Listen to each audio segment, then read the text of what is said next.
अगर हो सके तो अक़वाम मुत्तहिदा से एक परमिशन ले ली जाए, वहाँ तक किसी भी ज़रिए से पहुँचकर मौलाना बताएंगे, न्याजी साहब बताएंगे कि एक परमिशन ले ली जाए कि ये बर्मा और अरकान से जो निकाले जा रहे लोग,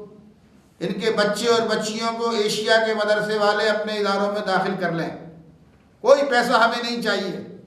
उन्हें पढ़ाने का, उन्हें पालने का, उनकी तरबियत देने का, उन्हें अपने पैरों में खड़ा करने का हमें कोई रुपया किसी मुल्क से नहीं चाहिए, कानूनी परमिशन चाहिए। तो अगर ऐसा हो जाए तो हिंदुस्तान, पाकिस्तान, बांग्लादेश, खुद बर्मा,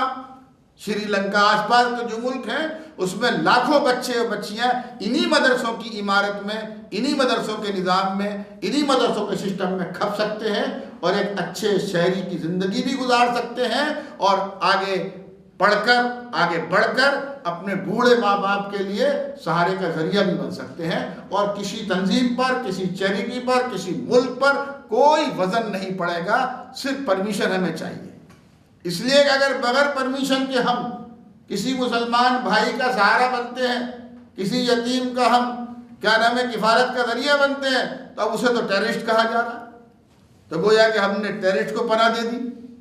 तो अब वो तो बेचारा दांव पे है ही है। हम मदद करने वाले भी ईमानी जज्बे से कर रहे हैं, इंसानी जज्बे से कर रहे हैं, इन्नमल मुमिनूना इख्वा, अपना एक ईमानी किरदार अदा कर रहे हैं, लेकिन हमारी भी जान माल महफूज नहीं है उसकी मदद करने की वजह से।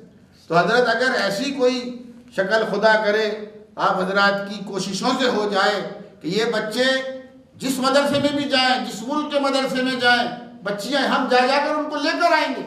उठा के लाएंगे